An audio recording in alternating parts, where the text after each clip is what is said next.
actually give you a post that you... Oh, well, we're not live on Twitter for some reason, but I'll live. Oh, hello, I know everybody. Why. Wait, are we live now? We are on everything except Twitter. I know why you're not live on Twitter. What happened on Twitter? Because of Musk. I think Musk doesn't like us. I mean, I hope he doesn't. I don't want him to like me. By the way, everyone, it's important you know this. Musk is almost the word for worm in Swedish, which I think is appropriate. Elon Worm is a pretty good name. Okay, so we got a lot to get to. Oh, yeah, I'm Lee Camp, by the way, and I'm joined by Eleanor Goldfield. Hi. She said hi this time. That's rare. Because usually you just keep talking, so I don't have a chance to say hello or anything else. We got a lot to get to, a lot of important stories. I'm trying to think, the secret geoengineering company that could be destroying our Earth. Maybe it'll save us all. Who knows? But we'll get into that. And we'll also be getting into why this is the deadliest, or last year was the deadliest year on record. A new report has come out. So much to get to. But I wanted the deadliest year for migrants. I don't know if it was like the deadliest year for like rabbits or anything. I was intentionally not revealing that so that people would like want to watch, but we don't need them. I just thought that it was like kind of false advertising because like people might be like, well, I wonder if the narwhals are okay. What you don't understand is that all of the interwebs is based on it's kind of false advertising. Okay, well, I guess that's why I don't do well on the And there's another reason. So moving on. Moving on.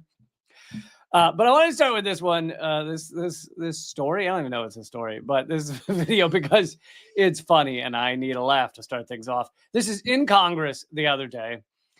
I need to give it a little background, which most of you probably know by now. I covered it on Wednesday on the live stream. The signal chat that was leaked between Pete Hegseth, the head of the DOD, and J.D. Vance. And perhaps the dumbest thing, I mean, they sound like a group. It basically sounds like a group of high school kids celebrating that they dropped a bomb on an apartment building. But right after they say they dropped... Is that a thing? Right after they said they bombed an apartment building in Yemen because it was the girlfriend of they called him the top missile guy of the Houthis, and they believed he went in there, so they just blew up the whole apartment building, killing God knows how many innocent civilians, whether they got the guy or not. And the response from Waltz, his first name Michael Waltz,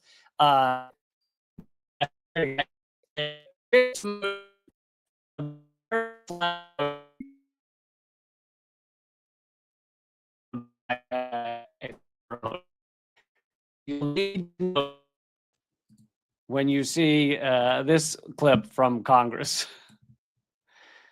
So this begins with a Democrat speaking. Hold on, I gotta back it up and unmute it. Use this, and this will tell you that I think it's good, right? So like that's a fist, American flag fire. So I'll just, from now on, when we do things where like we agree, I'll just hold this up rather than giving like a really big long speech. So job well done, guys. Would the gentleman yield? Oh, sure, I'll yield. But I'm not sure everybody recognizes the reference there. Would you explain where that comes from? Yeah, so this is how when we're in like a chat with friends, right, where we're like having a casual chat about like where we're dropping missiles. Are you talking about a public chat room? Yeah, but like, and with friends, and we're just like, you know, hamming about who we're going to bomb and all of that. But we agree, we fist American flag fire. So I'm holding this up. I think we could just keep the committee shorter if like when we agree, we just hold this up. No, I think you're supposed to have the flexed arm instead of the fist. No, it was just, it was just the fist. What signal chat are you in? I have like so many questions, but I don't know that it's worth the time for me to ask my questions. Feel free. Who the hell is that guy? Doesn't matter. Some Democrat. No, it does matter because how many times has he cheered for bombs being dropped? Right.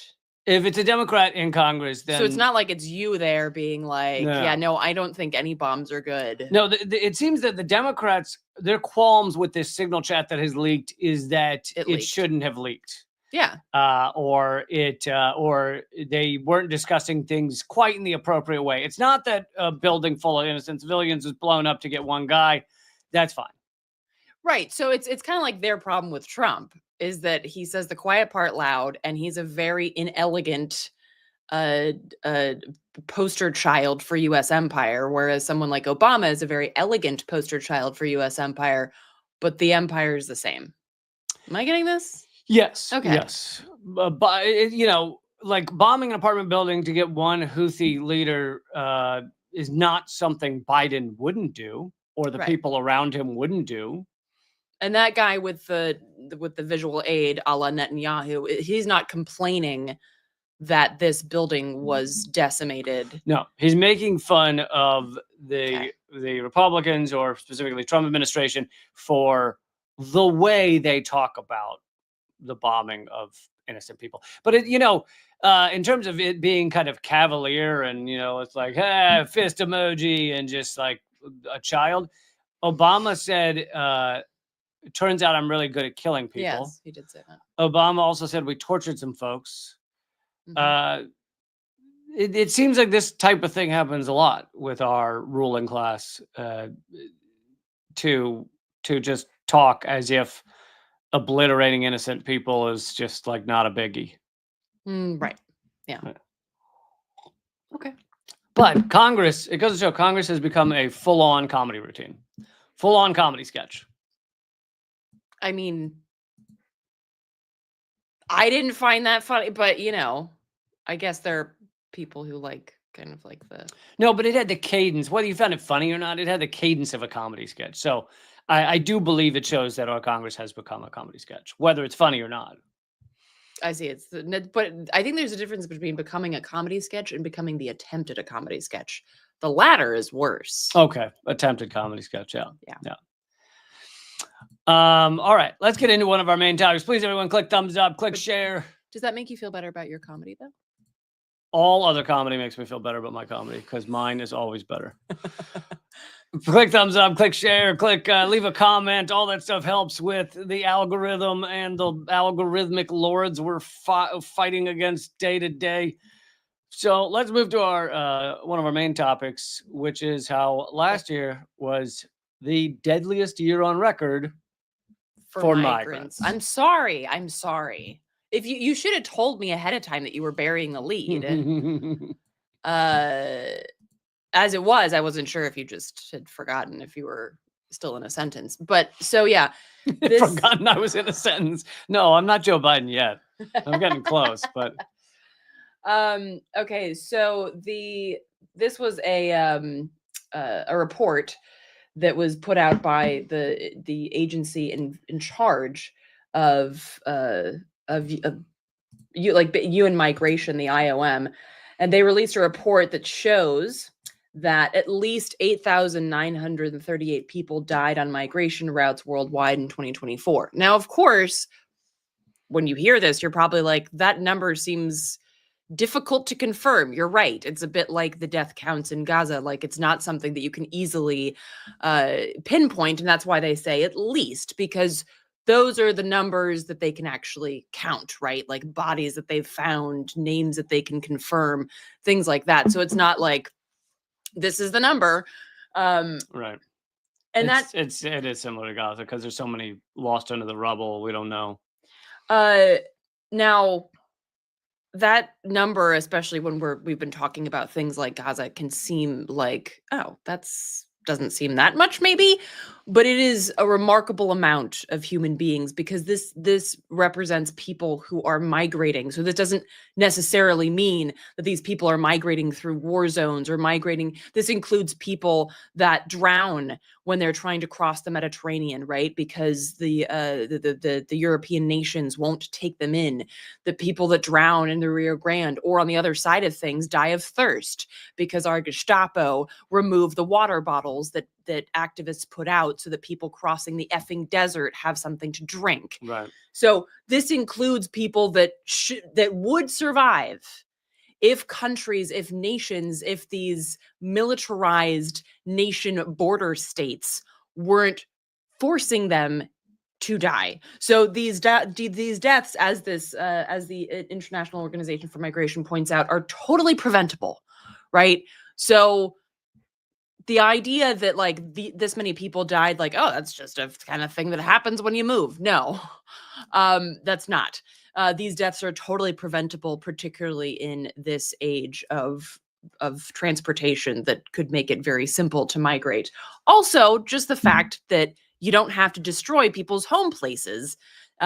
Or you could set up infrastructure that makes it easier to deal with climate chaos, because there are a lot of climate refugees. They're obviously refugees because of imperialist wars, nothing the US is involved with. And of course, so these are totally preventable. I think that the number of climate refugees already, like last year, was like 60 million or something. I mean, it's just a crazy number. Yeah.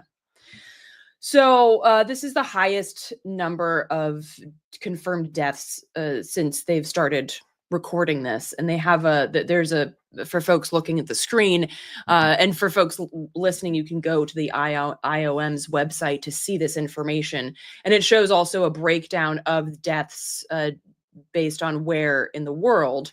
And you won't be surprised to know that a large chunk represent the Mediterranean. Like I just talked about, it's one of the deadliest so-called crossings in the world. And the Americas are a smaller portion. A lot of it, just because it's tougher to get to. Well, yeah, you don't often have people trying to make that journey from, Northern Africa to the US. And so there again, there's a breakdown of these totally preventable deaths. And I was going to say something else to remember, because Trump and Musk, President Musk, are outwardly racist and inwardly racist. They are horrific racist human beings, but none of these numbers have anything to do with them, because this is 2024 numbers. Trump was not in power. So nothing to do with it. Yes, it has to do with racism. Yes, it has to do with hatred, xenophobia, all those things. But this is prior Trump's second term. Also, something to look at is 2020 is, some of those lower years. That's probably largely because of COVID, because a lot of people were not moving around as much country to country. And again, this is a total undercount, because you can't actually know. They admit that in the report, and they say that they're working with the Missing Migrants Project and their annual report to provide more detailed information about what they might actually be looking at in terms of the deaths. Now, of course, like everything else the UN does, this report has gone and will go largely unnoticed by corporate media, and any of their subscriptions or prescriptions for how to avoid this kind of violence will also go largely, if not entirely,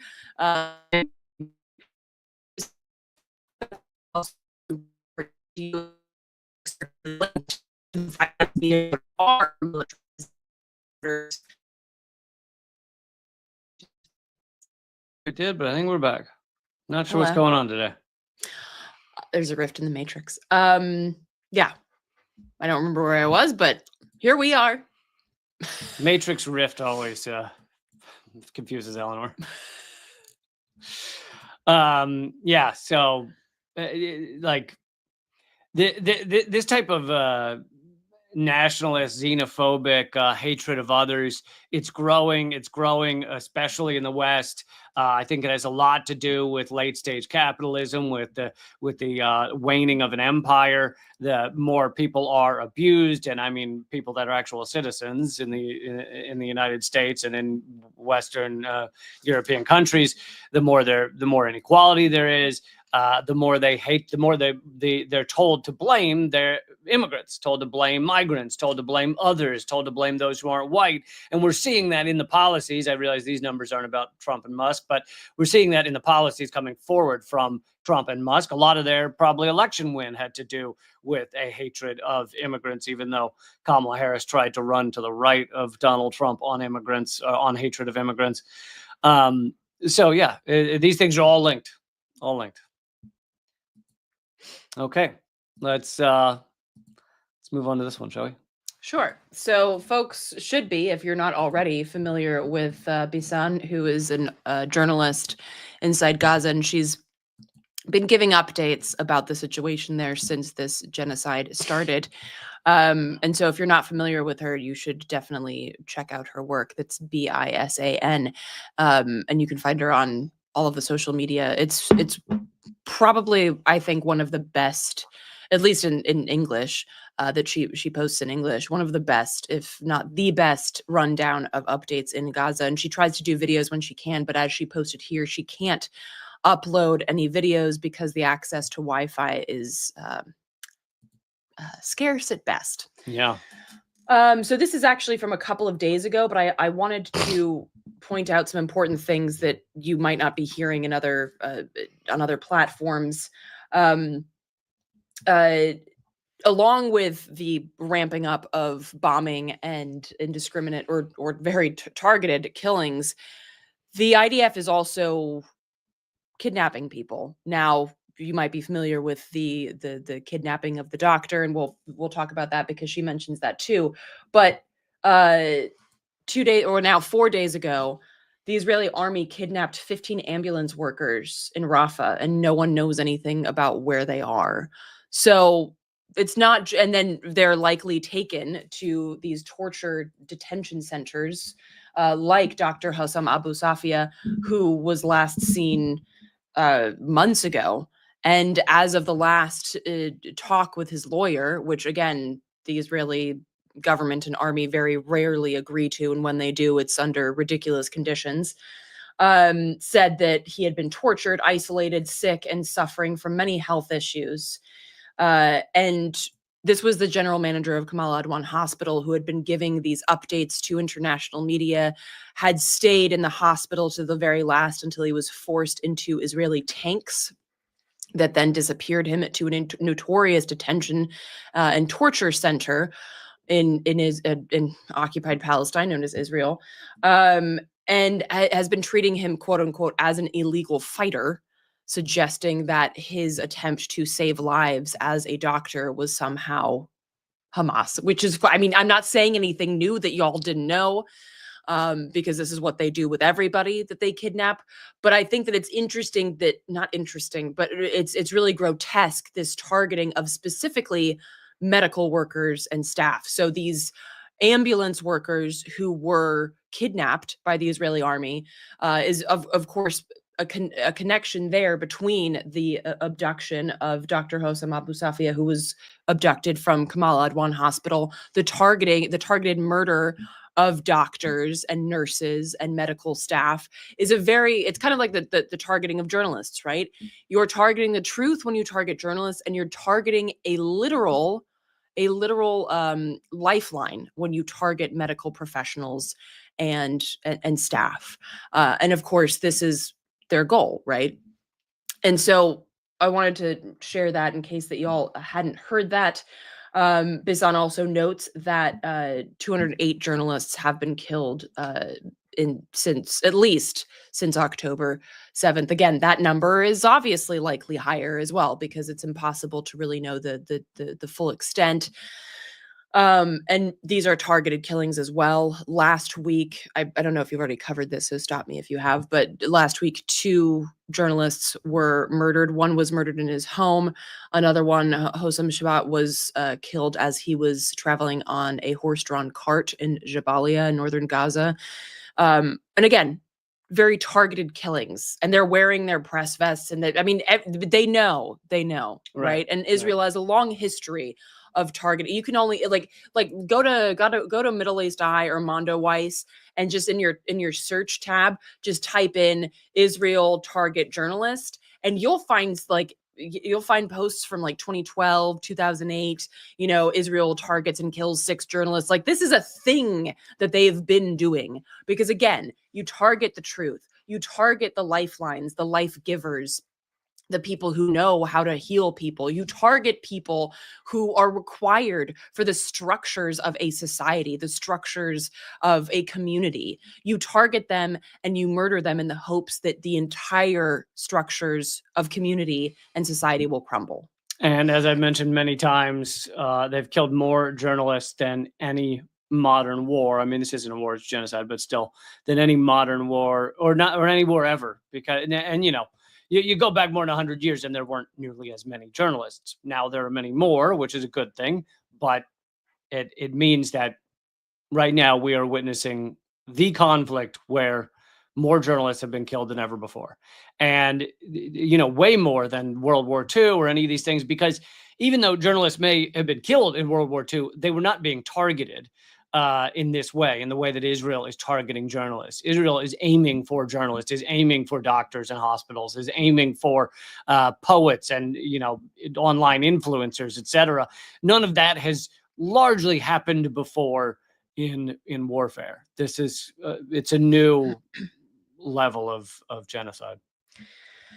Bizan also notes that no medical devices have entered the Strip since the beginning of the genocide, and I have this corroborated by Dr. Khalidi, who you can hear a recent interview I did with him over at projectcensor.org. Because I was asking him, I know that medical staff have been allowed in small groups inside of Gaza from foreign nations, and I asked, well, can they bring things in with them? And they're allowed like a personal medical kit, which, when you're talking about hundreds of thousands of people who need everything from clean gauze, which interestingly enough, did you know that comes from Gaza? Like literally, that's why it's called that. How ironic. Everything from gauze to artificial limbs. There's the highest number of child amputees in Gaza than anywhere else on the planet. And they don't have access to prosthetic limbs to give that, not just the kids, but just people. So they need truckloads, right? But not even like the medical staff that come in were allowed to bring anything other than like their personal kit, which obviously is not going to help. It might be like one limb. Okay. And Bizan also notes that most of the deadly injuries are head trauma and chest wounds. This speaks to obviously the, being stuck under rubble and things like that, but also very targeted killings. You see like quadcopters and things like that will shoot at, including children, from the sky. And so they're targeted assassinations. So this is not just like, oh, just happened to, catch some people in a carpet bombing. Like, no, they also have these smaller drones. You've probably seen pictures of them where they go in and they specifically assassinate people. And again, there's more information that she shares here, and I think that y'all should follow her as much as you possibly can. And I feel like I know that like we're all exhausted just hearing about it, and I'm not going to use the whole trope, like imagine how tired they are of living it, because I think we just all get that. But also, like, I do want to say we have to stay up to date on what's going on there, and we also have to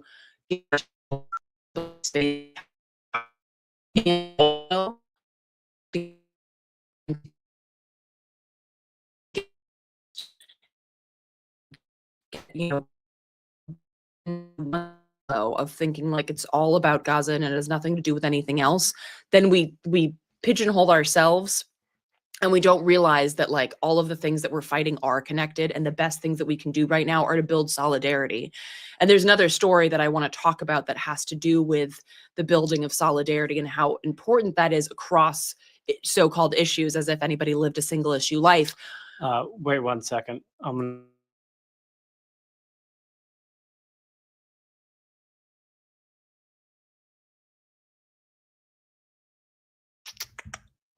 Okay, let's try that. Go ahead. Anyway, not sure if anybody heard what I just said, but basically, like, it's important to stay informed and also try to be gentle with yourselves, and also seeing gentleness as a form of radical refusal of perpetuating the violence of this society. And the connecting of those issues, I think, is a really important aspect of the work that we do. So don't allow yourself to be siloed, and don't think of Gaza as just the one concentration camp. It is a lens through which to see the ills that are perpetuated daily all over the world. And thank you for letting us know about the bad sound. It's not our fault. It's the man keeping us down, okay? We didn't do it. But I wanted to share this update. The UN is saying that there are 2 weeks left of food supplies in Gaza. 2 weeks left, and Israel has cut off any food, anything going into Gaza. I ran out. Here's the thing. I ran out of adjectives or what to call it like a year and a half ago. Like, so at this point, it's like I'm down to like fucking Satan's diarrhea. Like I don't know what to call the horror show that Israel's perpetrating right now. I truly don't.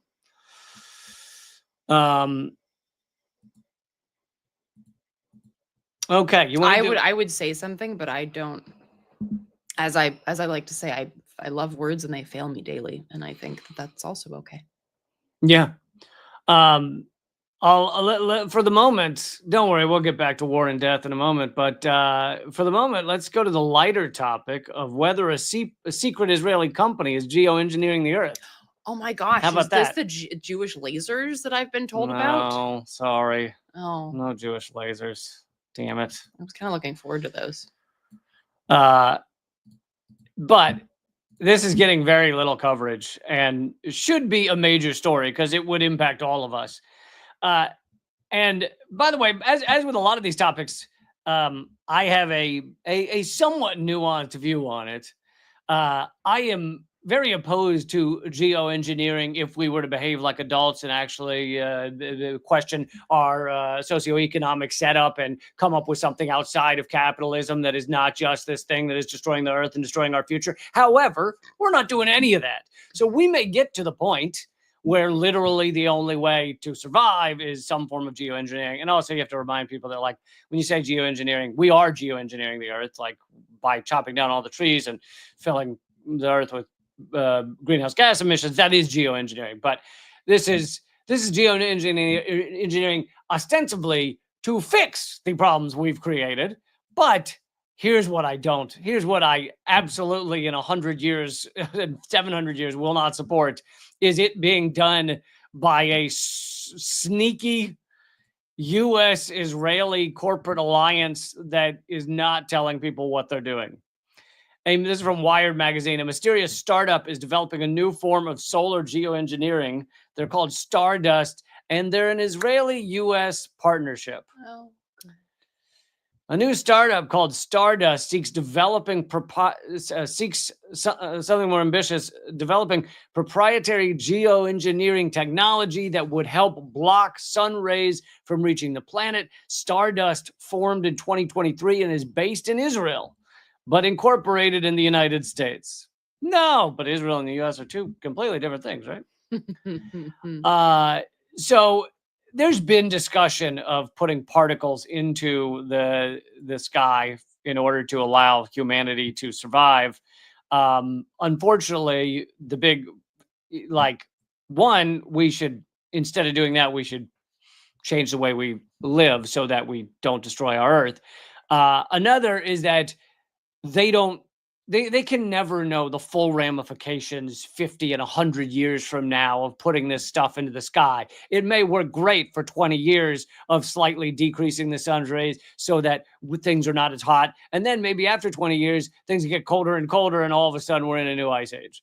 Like, very tough. And if you look at the track record of corporations of deciding whether something is safe for humanity, long-term is not really their thing. If you look at Roundup herbicide or dozens of other things, which actually I listed them on a bunch of them on the last Unredacted Tonight, lead in our water and asbestos and all this stuff, they're not great with the long term. So I don't know if I trust corporate anything to decide that this is the way humanity should go.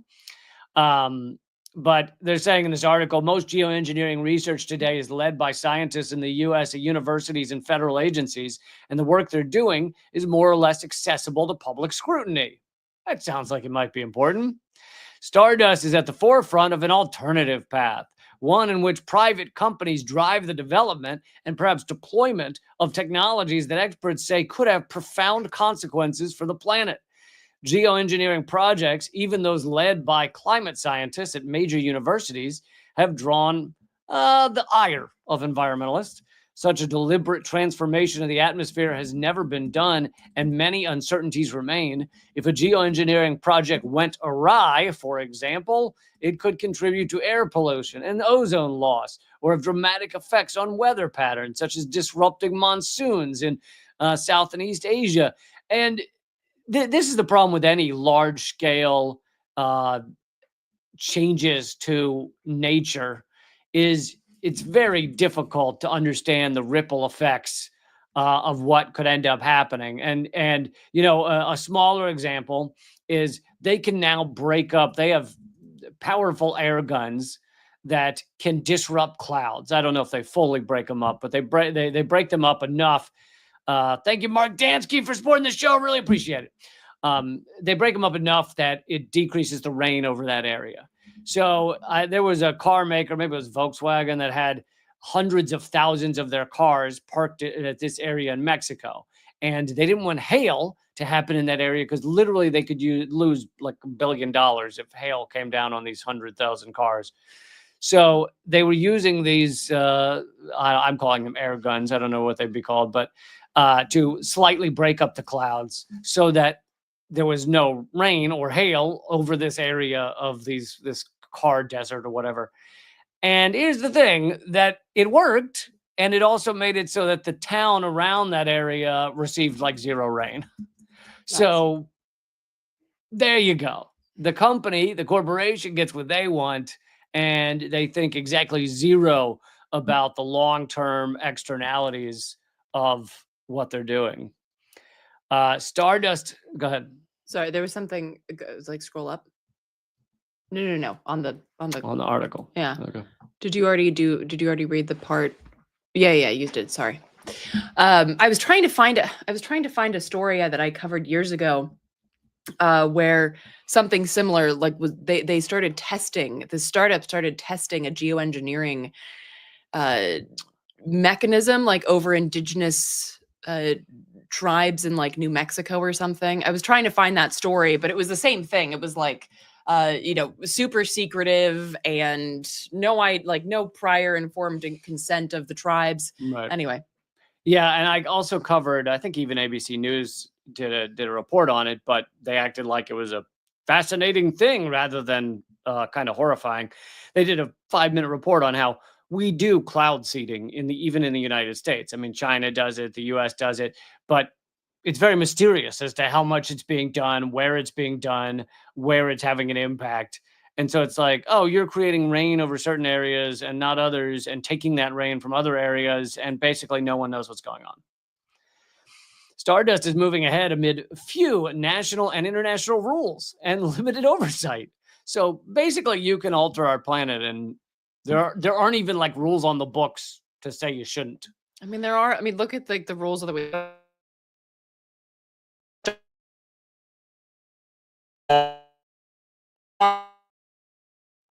Or they're like 100 years behind on anything to do legally with repercussions of messing with our world on the smaller scale of like just comms to actual geoengineering. Yeah, or the rules on the books for AI. It's like AI in the next 5 to 10 years will dominate all of our lives in one way or another. And and I'm not saying it's all going to be dystopia, but it's going to be hugely prevalent, and we have essentially zero laws on the books for AI. A recent report by the company's former climate governance consultant. So this is someone that works in the company that's supposed to help them decide if what they're doing is good for the climate or dangerous. Anyway, this person, Janos Pastor, called for the company to increase its transparency, engagement, and communication with outsiders. The report provides rare insight into the reticent company, and they've essentially done nothing. Oh, yeah, here it is. The pastor said that the company has met has not met all of his requests. So, yeah, there's not been an increase in transparency. And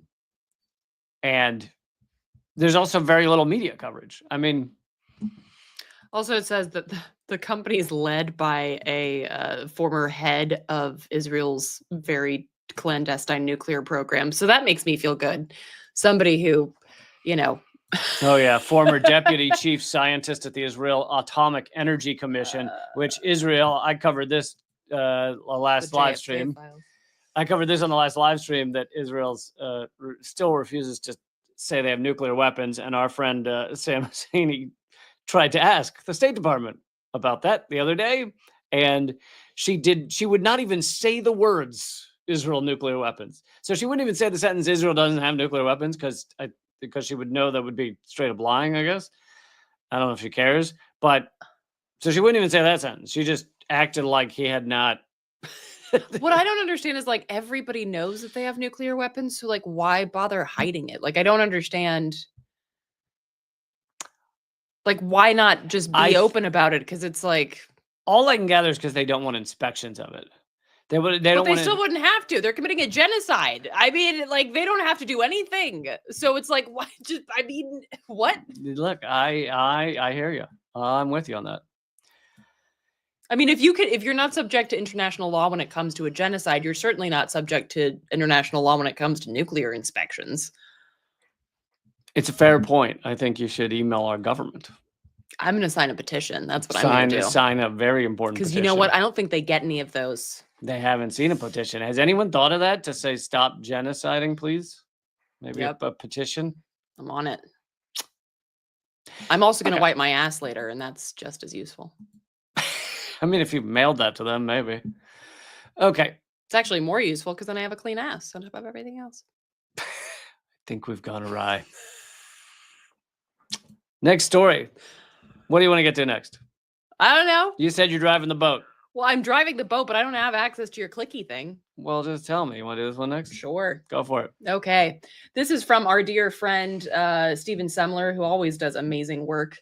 And this is, I love his graphs because I'm not even like a visual learner, but holy damn, when he puts together a graph, it's just like such a perfect visual representation of how fucked we are. And I love it. I mean, I don't, but I do love a good visual aid, I guess is what I'm saying. You don't love the king, but you love the chart. So this is legit. Like for folks listening to the podcast, the title of this post is How the Iraq War Turbocharged Police Militarization. And if you're not familiar with this, it's the 1033 program that basically said like, hey, you know, all that stuff that we spent billions of dollars on, we're going to recycle that. We won't recycle in terms of climate change, but we will recycle military gear because you know what we want? We want our cops to be more militarized because that's what we need. They always seem pretty weak. You notice that whenever a cop comes up, all they have is that little stick. That's all they have. So they just keep trying to hit you with a little stick. That's it. Yeah. That's all they do. Less Andy Griffith, more RoboCop. Mm-hmm. So, basically, as U.S. troops left Iraq, their combat gear went to police. It's like the goodwill somewhere. Yeah, it's like the goodwill of except it's ill will. Of missile launchers. Mm-hmm. You know, so this is when everybody start. Like, if you look at the graph, like right around like 2010, 2012 is like when you really start seeing all of a sudden, like in these small towns, all of a sudden have a shit ton of MRAPs. And you're like, why do they need those giant tanks that are supposed to be made for driving over minefields? This is like a community college town with like 10,000 people. Why does it have an MRAP? Yeah. Yeah. And you see like at a protest, you see the cops that literally look like they're out of some dystopian future film. Yeah. They got that from the actual military. And this extreme, like it's literally just a handing over of all of that military gear. And it continues, of course, today. And so there's, I think it's important, again, like the connecting of the issues. I think it's really important, again, to recognize that like what we do away comes back to bite us, not just in terms of like a philosophical, like, hey, when you speak to the world in the language of violence, don't be surprised when they speak it back to you, to quote Chris Hedges, but like in a very real, tactile, military gear kind of way, literally comes back to bite us, to shoot us, to wrongfully arrest us, to kettle us, to surveil us. Holy shit, absolutely. So I think it's really important to recognize this because you can't be like kind of flippant about what the military does outside of the US unless you are also totally flippant and therefore not mentally okay about what happens here. Yeah. Because they're interconnected, right? The fact that you have MRAPs on your streets and the fact that cops are beating the crap out of people for exercising their basic rights to speech, the fact that a lot of, military veterans end up in the police using the same gear that they used when they were taught to violently subjugate and kill people over there. And now they're taking the same tools, both mental and physical, to do the same thing here. And I was told by an ex-cop who became a fan of mine, he emailed me to say, I was in the police for 15 years or 20 years or whatever he said. And he said, he's like, in my group, and I've heard this is the same across much of the country, there's really two types of cops. There's those who were in the military and those who weren't. And the ones who weren't in the military always end up following the ones who were in the military. The ones who learned to kill and then ran around killing then lead the way. So even if every cop is not ex-military, the ex-military are the ones leading the cops. It's kind of like it's similar to the Ukrainian forces. Even if they're not all Nazis, they may be 10% Nazis. But all evidence shows that the Nazis, the ones willing to kill for very little reason, are the ones who generally end up leading the forces. Mm-hmm. Yeah. So again, making those connections and seeing in a very real way, like what happens with the military weaponry that we send over there. It comes back. And of course, this also then creates an addiction to that. So the fact that we're no longer in Iraq, but the militarization of police continues. Well, guess who gets a bunch of contracts to militarize the police? Lockheed Martin and Raytheon, the same ones that were militarizing our military, are now contracted to militarize the police to enhance and keep up this militarization of the police, to keep up that addiction to military gear that didn't exist, at least to this extent, until the 1033 program started. And I always love to mention that, Obama's big thing after he was pushed by protesters was to end the 1033 program. But ultimately, and he proudly said he was the one who ended the 1033 program. But ultimately, after Congress and everything else was done picking it apart, it stopped 6 things from being delivered from the Pentagon to the states. 3 of them had already been stopped years earlier, so they actually didn't matter. And then the other 3, it was like, I don't know, it was 3 things, but one of them was bayonets. Mm-hmm. So when all was said and done, Obama basically stopped bayonets from being delivered to the states. I mean, what are they going to do when they have to do the Civil War reenactments? I have no idea. They're not going to have enough to go around. I hope they get the hats at least, maybe, still. Okay, we got another fun story coming up. Literally, this one's kind of funny in a second, but I want to just pause for a second and say the latest episode of Unredacted Tonight has come out. No, people need to hear the smacking on the table. They can't hear you. They can't hear your face if all they hear is your hand. Which is funny because you usually woo whenever I say Unredacted Tonight, so they can't. It's different. I'm just messing with you at that point. The latest episode of Unredacted Tonight has come out. You can get it. I've created an easier URL to the whole playlist of Unredacted Tonight. LeeCamp.com/unredacted. LeeCamp.com/unredacted will take you to a whole playlist of all of Unredacted Tonight.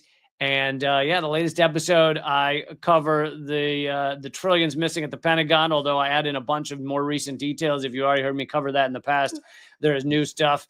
And I also end up in a very angry debate with Ben Shapiro, who is just a wonderful human being. I don't know if you know who he is, but you will by the end of that episode. So please go there and watch the latest episode 6, I think it is, and share it with your friends, folks, so the show can live on, so it can survive. Also, I wanted to take a moment to remind everybody about Eleanor's podcast, Radical Nuance. Oh, thanks. Yeah, I just posted a new post last week. It's up on wherever you listen to podcasts. You can also go listen to it at patreon.com/artkillingapathy. And it's just me. So it's the one podcast I do on my own. And it's just me talking about some shit that requires a little radical nuance, the stuff that isn't the stuff that isn't binary that's forced into a binary commentary, and highlighting the stuff that is quite binary, like genocide. So for all of you, I know some of you have been asking for the t-shirts that say "Just Here for Eleanor." For all the Just Here for Eleanor fan club members, that is a great podcast for you, because she doesn't have to be interrupted by the likes of me or Mickey Huff or anyone. I mean, I get interrupted by the thoughts in my head a lot, but. So, all right, let's get on to. I'm glad you pointed out to. Okay, I I'm glad legit you found pointed this morning, and I was like, But- "Is this The Onion?" But here's the thing: I've seen these CNN articles, and I've seen the little gauge at the top of them, and I just ignored it because I was like, I don't know what the hell they're talking about. I didn't even read what it said, and so I'm glad you pointed out to me what it says. You can see this at the top of a lot of CNN articles. It's this little gauge up here, and you click on it, CNN Business, and it's admitting to the world and the nation Two driving forces. that the two and only driving forces of our stock market are fear and greed. And I don't know that they realize when they put this up Telling on yourselves. that they are saying that capitalism is all about fear and greed. Because if CNN's one thing, it's pro-capitalist. And yet here they are saying, no, basically there's two things that drive our stock market, which is a signal of where our capitalism is going. And I also like that in the it's middle, fear and greed. in the middle between extreme fear and extreme greed, there is neutral, where you just have like the right blend of fear and greed. You know, when you hit that like sweet Perfect spot blend. where it's just like it's 50% fear, 50% Mhm. greed, and you just feel good. You It- know, it keeps a lot of wonderful relationships together. it's like the bath that's When like you- the perfect temperature. You know, the so fear greed bath. yeah, it's like, this is insane. And they're just saying it out loud, which is like, I know that a lot of what we're living through right now is like, oh shit, you're just saying the quiet part loud. But like, I wasn't expecting quite this level of just like, yeah, what's up? Our entire system based on fear and greed. What are you going to do about it? You think that's bad? That's I the know. best we can do. Like, wow. Whoa. You think they'd put something in the middle that would say like helping others? No, because actually they're being honest. They are being I know, honest. I And know. I just, It's absolute, like this gauge says that the beating heart of our unhinged capitalist system is nothing but sociopaths deciding whether they're looking to steal more money or looking to keep the money they have because they're afraid. Like, are they afraid they're going to lose their money, or are they looking to steal more money right now? That's all that it is. There's no other motivation. they're always doing those things. It's just like on which side of the scale they're How most much? on. Right. Because when it's at neutral, they're equal equal parts amount wanting to of steal fear. money and hold on to their Right. money. It So doesn't- it's like, It doesn't mean neutral as in zero. It means No. neutral as in perfectly 50-50, afraid and ravenously greedy. I just, yeah. Yeah. And I'm just wondering, like, so if you look at, I swear, people listening to the podcast, you need to go to, it's like cnn.marketplace. cnn.com/markets/fear-and-greed. But I'm isn't not it- if kidding. you- That's literally the but I website. don't think you have to go all the way to that. I think if you just go to CNN Business, Yeah. No, you probably you'll see it a at the little top gauge there. at the top. But what I love here is that the extreme greed side is green and the extreme fear side is red. So they're saying that like the greed, Greed is taking a back seat right now. no, but the greed, like if you look at, like, go to the page. Okay. So 1 year ago, greed was higher, which was green. So typically green is Yay. better, right? Like when we see these, Oh, so fear is bad and greed is good. right? That's the other thing, Oh, because I if didn't you're even realize not that. if you're not looking at this, the fear side is like on the E, like of the gas gauge, right? It's like on the it's like you're running on empty. Because fear doesn't grow. And the only way that capitalism makes Yeah. sense is continuous growth, And right? and greed equals more investment. Exactly. So Yeah. greed is good. Like they're literally just saying that Yeah. because on the, like, it goes from red to green, and green is on like the full tank. So extreme greed is a full tank. It's a full onslaught of wonderful. It's capitalism, and it is wonderful. awesome. Okay, If you that's can what we're just telling you. Push the pedal to pure greed, then all is well in the world. I just, oh. And yes, I also thought about Mike Douglas in Wall Street, but the intention of that movie was to mock. It's like Monopoly. The original intention was like, this is messed up, isn't it? Mock capitalists for saying greed is good, and instead people look up to it like something that they should emulate. Quiet part, meat loud. All right. Shall we get a couple more stories in here? Sure. What would you like? You want to go to Florida or you want to go to Saget County? Is that how you pronounce it? Skagit? I don't know. Florida? Florida. I mean, I was going to say Skagit, but like Skagit sounds ridiculous. But I mean, what did I say? You said Shad. No. Shadit? I think it is Skagit. Uh-oh. We've lost Eleanor. When you hear the high pitch, it means we're done. It means she's not coming out. Once it goes high, yep. Once we get to that level, it's over. See, the last time we got stuck in this feedback loop, we were within 1 minute of the end of the show. Now we got to go through this for 9 minutes.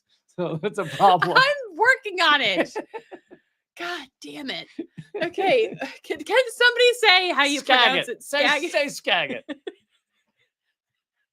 Oh, we lost her again. Damn it. I thought we were heading the right direction, but nope.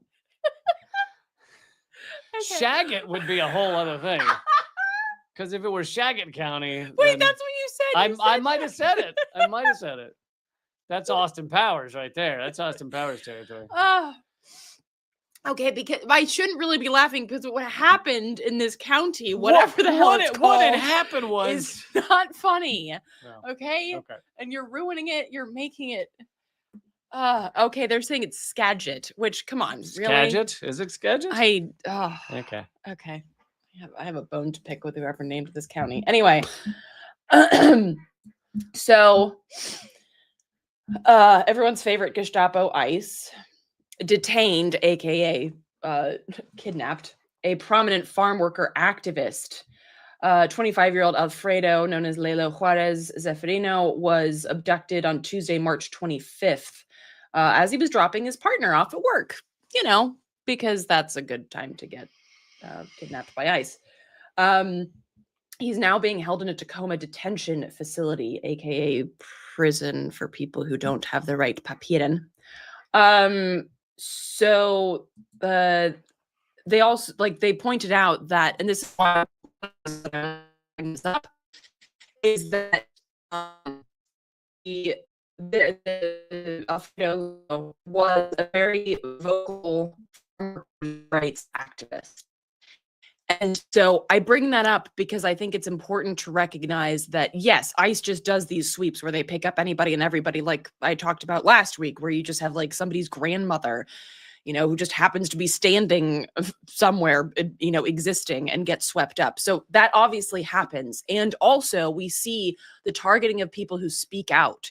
So you see that with regards to the targets on intellectuals and students at universities, and you see that here too, right? Like, why was specifically he targeted as opposed to somebody who wasn't speaking out about farm workers' rights?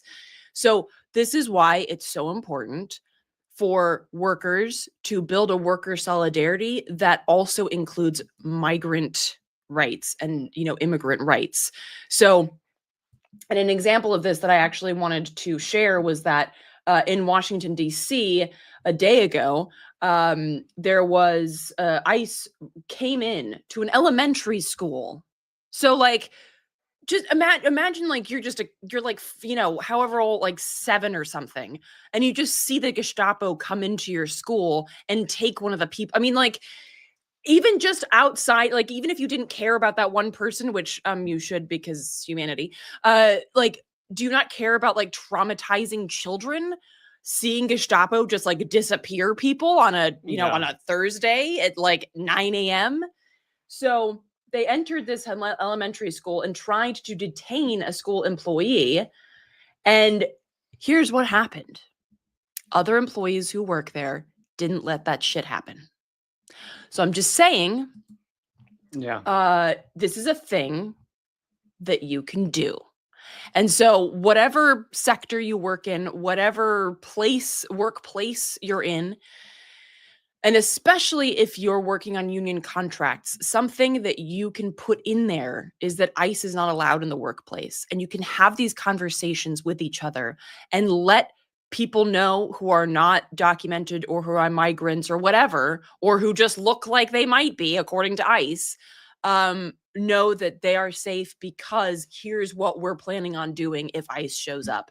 And we've shared this before on the show, like the know your rights, yeah. you know, making sure like the warrants and all of that stuff, not opening the door. Like if you're in a workplace that it isn't just like a grocery store and doesn't have public access. These kind of things are really important, because we have to make the connections outside of just like the humanity aspect of it, where you should care about people being disappeared because you're not a total sociopath. The connection of these issues, right? These issues are all connected, and it's very important to recognize that labor rights are immigrant rights, our labor rights are human rights. And that it is like this, it's a trope, right? An injury to one is an injury to all. Like, we are on the same side. And we are the ones getting effed over in a myriad of different ways. Yeah.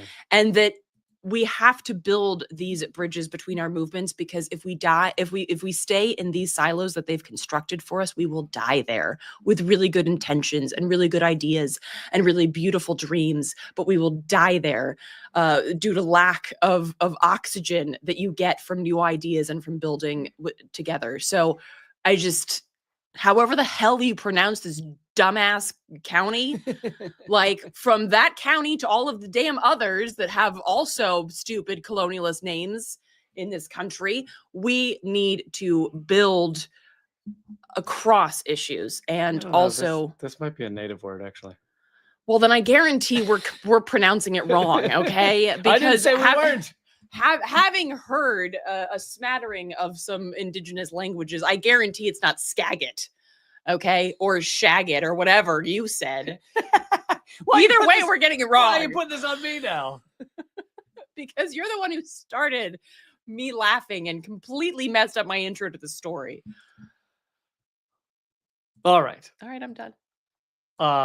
Because I want everyone to go watch Unredacted Night, we're going to wrap up here in a second, but I want to play 30 seconds of it real quick for those of you who missed it, and then you can all run off and watch it when we finish up here in just a second.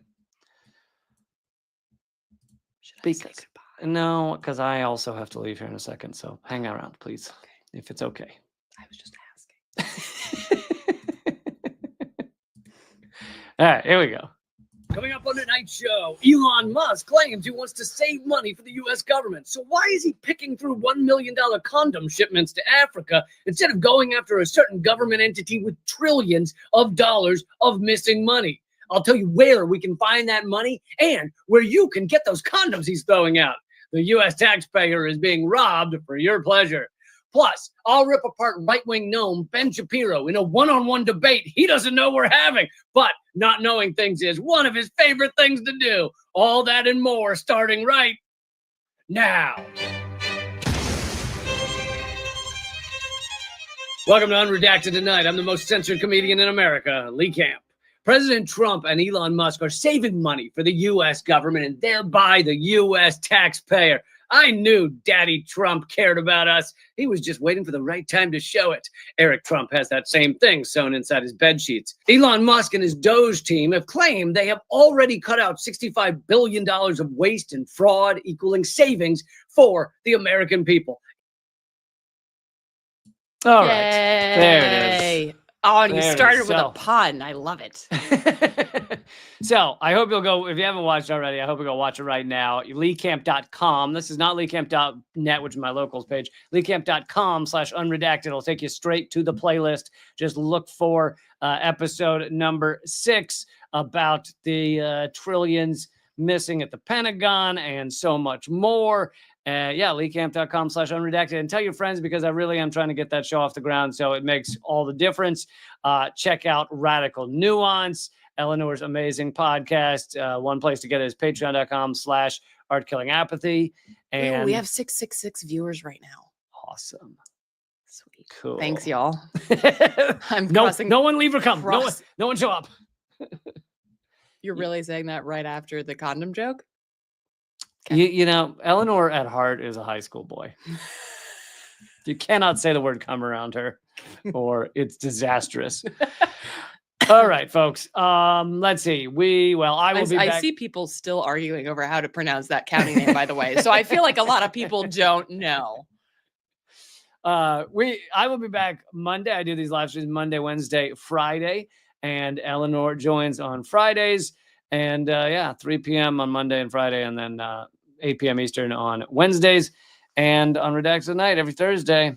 So see you soon, and keep fighting. Hold on. Okay, now keep fighting.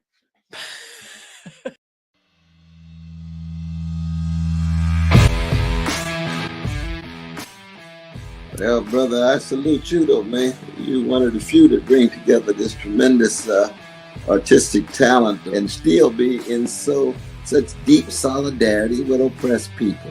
It's an honor to be here because I'll tell you, Lee, you have one of the funniest shows on television, bar none. It's an enormous pleasure to be here.